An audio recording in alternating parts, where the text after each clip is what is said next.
Sappa number 98 પરોપકારી સંતો ભક્તોનું ચરિત્ર બતાવે છે, જે બીજા માટે પરોપકાર કરીને જીવી ગયા એવા સંતોના ચરિત્ર બતાવે છે. હે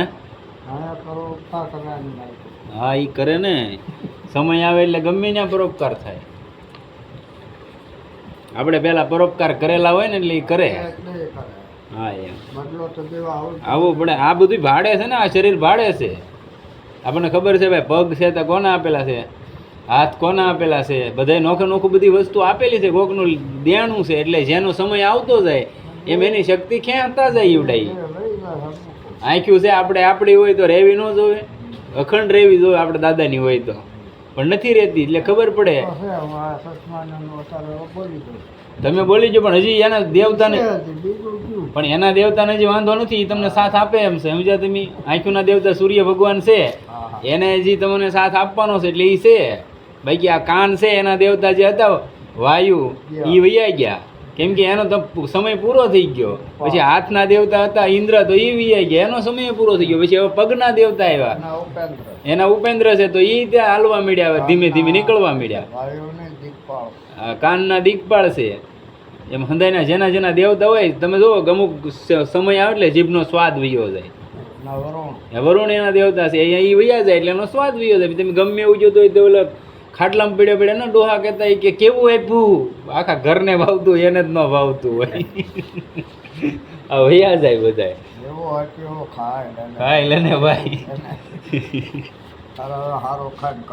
હા, એમ એટલે જેનો સમય આવે ને એમ હો વૈયા જાય. છેલ્લે એક રહે એમાં નાગ કુકર્મ નામનો પ્રાણ રહે ને, એક ધનંજય, એ એક રહે. એ શરીરને છેલ્લે દાટો તો ફૂલાવે આને, અને પડ્યું રહે તોય મતલબ ફૂલાવે, એનું કામ એ છે. બસ એ તમે બાળી ગયો, ઠૂઠામાં દઈ ગયો આને, એટલે એ વયો જાય, પંચર પડી જાય, તો પંચર પડી જાય, ફાટી જાય શરીર. એક આ ધનંજય નામનો વાયુ છે ને એ અંદર હોય પ્રાણ, એ છેલ્લે ઉતરે. બાકી આમાં જેના જેના સમય પૂરો થતો થાય, નહીતર ભાઈ આપણા શરીરમાં કોઈને શું નડે, આંખ્યું, કાન, નાક બધું કોઈ નડે. કિડની અમુકને ખરાબ થઈ ગઈ, અમુકને વાલ, કોકને ફેફસા ઉઈ ગયા, કોકને હૃદયની તકલીફ થઈ ગઈ. ભાઈ ભગવાનને શું નડે? પણ જેનો સમય આવતો ગયો એમ જાતા ગયા, એવું છે બધું. ચરિત્ર આવે છે પરોપકારી ભક્તો સંતોનું, જે આગળ થઈ ગયા બધા પરોપકારી મહાપુરુષો, એને બતાવે છે. એમાંનું એક શ્રી લડ્ડુજી મહારાજનું ચરિત્ર બતાવે છે. શ્રી લડ્ડુજી મહારાજ બહુ જ પરોપકારી અને ભગવત ભક્ત સંત હતા.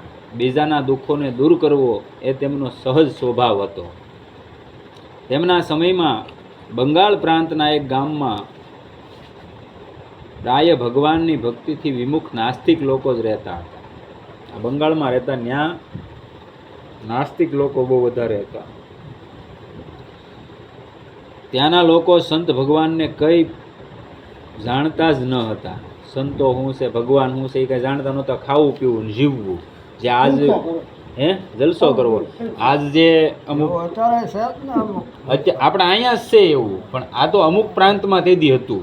અત્યારે તો બધે છે આવું, કેમ કે ખાવું પીવું. અત્યારે તમે સિટીમાં જાઓ તો કોઈને રાંધવું તો નથી જ, તે રોડે સડો ને ત્યાં તમને એમ થાય બધી ભૂખ અહીંયા જ છે. એવું થાય કે ન થાય? સિટીમાં તમે કોઈને પોતાનું સ્વાભાવિક બનાવેલું, હાથે બનાવેલું કોઈને જમવું નથી. અમથું આ સંતો ભક્તો છે એ જંગલમાં જઈને ભજન કરે. મેન કારણ શું? મેન જ તે વાણી, પાણીથી વાણી નિર્માણ થાય, અન્નથી મન નિર્માણ થાય, બરોબર? બીજાના હાથનું રાંધેલું હોય, સાત્વિકતા ન હોય એમાં, અને તમે એ જમો એટલે તમારાથી ભજન ન થાય. તમારું મન તરત ભટકે. એક જ દોષને કારણે તમે 3 દિવસ સુધી ભજન ન કરી શકો. એ સામા વ્યક્તિનો એક જ દોષ હોય, એક દોષના કારણે ત્યાં તો બીજે શરૂ જ હોય. મને આમાં આવી ગયેલું ચરિત્ર છે લગભગ મહાપુરુષનું. એવડે એને એના જે વૃંદાવનના જ સંત હતા, મને નામ તો લગભગ ખ્યાલ નથી, મગજમાં નથી રહ્યું. એને ખાલી બિલ્વ મંગલજી નહીં, પણ બીજું કંઈક નામ છે. એને ભગવાનને ધરેલો ભોગ હતો, એની ભોગ જે મંદિરેથી આવ્યો હતો એ મંદિરેથી ધરીને પછી આને ઓલે આવી ગયો ને એને જમ્યા એટલે ક્યારેય એના મનમાં એવો ખરાબ વિકાર ન આવતો. અને આજીવન જમનાજીને કિનારે જ બેઠા, જે તો અમુક ઘાટ હોય કે નહીં ત્યાંથી બેઠા બેઠા ભજન કરતા વડલાઈન નીચે. એમાં એક ફેરી ત્યાં સ્ત્રી સ્વાભાવિક છે, ત્યાં તો નાતા હોય, પવિત્ર સ્થાન છે, એટલે તો ક્યારેય એની નજર ન એમ બહુ જાતી ક્યારેય, પણ આજ એવી નજર વહી ગઈ એટલે એના મનમાં વિકાર ઊભો થઈ ગયો. વિકાર ઊભો થઈ ગયો એટલે એ કહે છે, જે વ્યક્તિ હોય ને શિષ્ય એને કહે છે કે તું આજ ક્યાંથી લાવ્યો છે એમ ભોજન? એ કે આપણે તો એના આશ્રમનું નામ દીધું, ત્યાંથી જ આવ્યો હતો. એ કે કાંઈ વાંધો નહીં, હાલ. પછી ન્યા ગયા અને એ મહાત્માને વાત કરી કે સારું આમ કેમ છું, ક્યારેય નહીં ને એમ. પછી એણે કીધું એ કે હું તમને જે રોજ મોકલું એ જ ભોગ હતો, એમાં તો કંઈ ફેર હતો નહીં, ભગવાનને ધરેલો ભોગ હતો. પણ એ કે હતો કોનો? એ કે વેશ્યા કલકત્તાની આવી હતી ને, એણે આજ ભગવાનને ભોગ લગાડ્યો હતો અને એ હતો. એ કે અને વૃંદાવનમાં એવું ખાસ કે ભગવાનને ધરેલો ભોગ હોય તો એ સંતો પહેલાં બહુ એનું ખાસ મહત્વ, ત્યાં પ્રસાદનું બહુ મહત્વ. એટલે તેદુનું એમ કે ભગવાને ત્યાં સ્વયં સાક્ષી, પછી ભગવાનને ખીજાણા મહાપુરુષ હતા ને, એનું નામ મને નથી મગજમાં અત્યારે, એણે કીધું કે ન ખાઈએ તોય વાંધો, અને ખાઈએ તો ભજનમાં તકલીફ થાય, કરવું તો કરવું હું, ભગવાનને અરે માથાકૂટ થઈ એને મતલબમાં. એટલે કૃષ્ણ ભગવાને કીધું કે મેં તમને ક્યાં કીધું તમે બધોય ખાઈ જાવ? કે કણીક લઈ લો, કે સપટીક લઈને સાખી લો, જીભ માથે મૂકી ગયો, આવી ગયો, કે પ્રસાદ જ કહેવાય. બાકી મધુકરી માગીને ખાવી, કે તમારામાં જો વિકાર આવી જતો હોય, કાંઈ તકલીફ થતી હોય તો માધુકરી માગીને ખાઓ. એટલે મહાપુરુષો બધે જંગલમાં ભજન કરે ને માધુકરી માગીને ખાય, અમથા ન ખાતા. આ મેન કારણ થાય. કોકનું ખાઈ લેવું, આ તો સવારમાં દી ઉગી ત્યાંથી જ નક્કી કરે આજ ક્યાં જમવા જવાનું છે. હા ઉપડે. મેં ઘણા મારી નજરે જોયેલા, આજની તારીખમાં હું જોઉં એવા માણસો જે દરિદ્રતાથી ઘેરાઈ ગયેલા છે. દરિદ્રતા પૂરેપૂરી આંટો મારી ગઈ. આપણે એમ નથી કહેતા આપણે નથી ખાધું, આપણે જમેલા છીએ, પણ સહજતાથી કોઈ પણ જગ્યાએ તમે જમો આશ્રમોમાં તો ત્યાં ₹50 નાખી દેવાના, એમને નહીં જમી લેવાનું. અને આ તો હા એમ તો લેખે થાય. હવે એમને ઝપટ બોલાવી દેવી, અને ગમે ત્યાં કોકે કીધું હોય તો આપણી જ્ઞાતિ છે અથવા તો આપણા ધર્મના છે, હિન્દુ છે તો બરોબર છે. હવે બીજા ધર્મના જે યવન લોકો એવા છે એને ઘરે જમવું એ આપણો કોઈ અધિકાર જ નથી. ઈવડે એને મહાપુરુષો તો એમ કે આજની તારીખમાં કે તમારા ઘરે કોઈ માંસ મટન ખાતું હોય અને તમે એક સાત્વિકતામાં જીવતા હો, માની લો, તો એ તમારી એક હોંસરીએ રહેતા હોય અને તમારે એને ઘરેથી તમારા ઘરે ભલે એને ઘરે ત્યારે સાત્વિક બન્યું હોય કોઈ વસ્તુ, અને એ ભાણામાં તમારા ઘરે આવ્યું હોય ને તોય તમે એ ભાણામાં ખાઓ ને તોય તમને દોષ લાગે, અને તોય તમે જ્યાં તમારે પહોંચવાનું છે, જે તમારું ગંતવ્ય સ્થાન છે ત્યાં સુધી તમે પહોંચી ન શકો.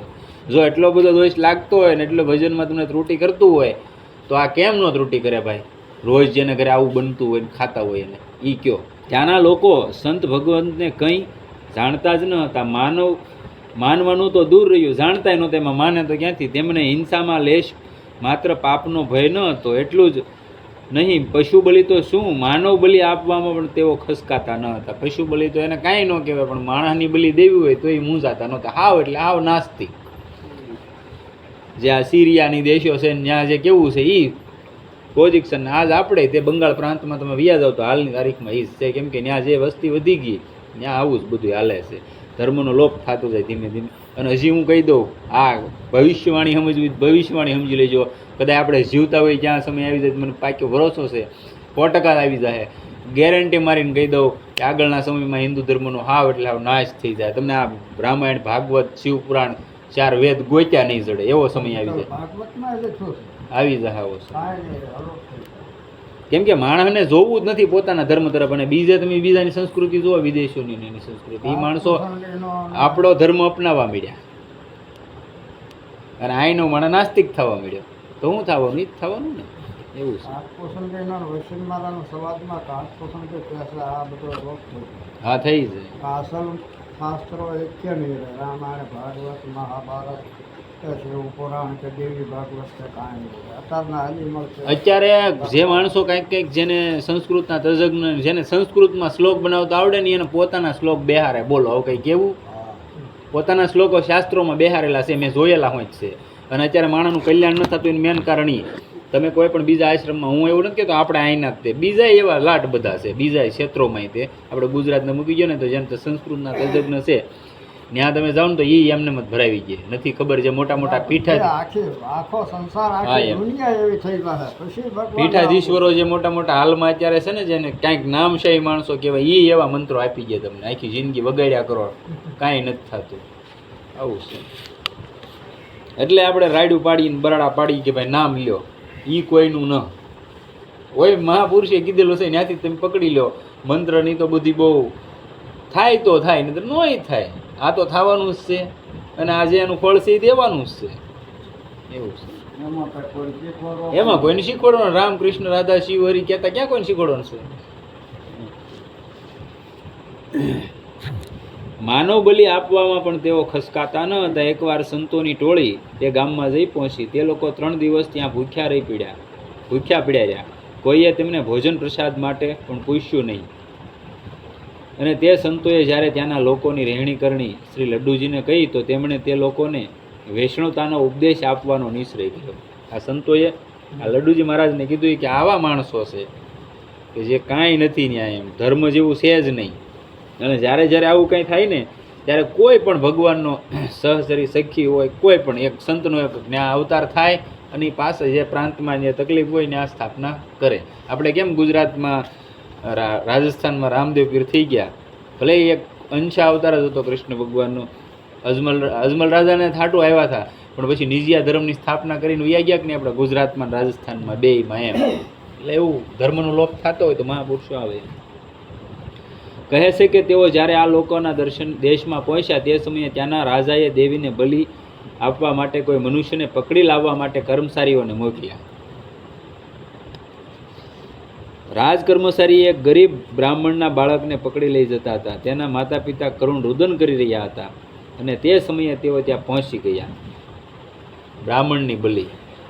હવે આમાં હું એનો વિનાશ ન થઈ જાય કુળનો. દીન બ્રાહ્મણ દંપતીએ તેમના શરણમાં આવ્યા અને પુત્રની રક્ષા કરવાની પ્રાર્થના કરી. બ્રાહ્મણની કરુણ પ્રાર્થના, બ્રાહ્મણીનું રુદન અને બાળકની દીનતા જોઈને તેમનું સંત હૃદય દ્રવિત થઈ ગયું. આ સંતોનો સહજ સ્વભાવ હોય, જે સંત હોય એનો, ખાલી દેખાવ કરવા સંત બિના હોય ને એનો નહીં. એને પોતાનું બલિદાન આપી જાય, બાકી હામા માણસને કાંઈ હાનિ ન થવા જાય, એને સંત કહેવાય. બજરંગદાસ બાપા આપણે અહીંયા થઈ ગયા.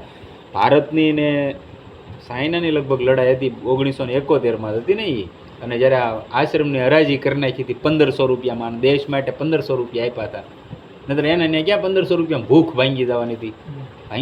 કંઈ સરકારને ભૂખ નહોતી ભાંગી જવાની, પણ એ એમ જાણતા હોય કે મારું એમાં બલિદાન હોવું જોઈએ, એને સંતો કહેવાય.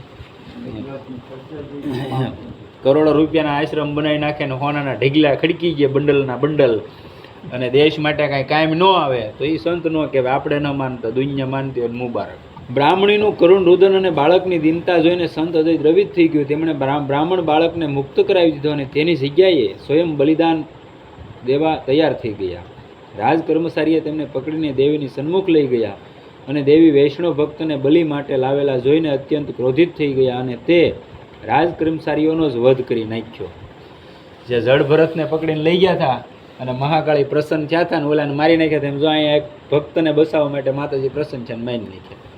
આ ભક્તની દીનતા ના એની લાજ રાખવા માટે પરમાત્મા પોતે આવી જાય.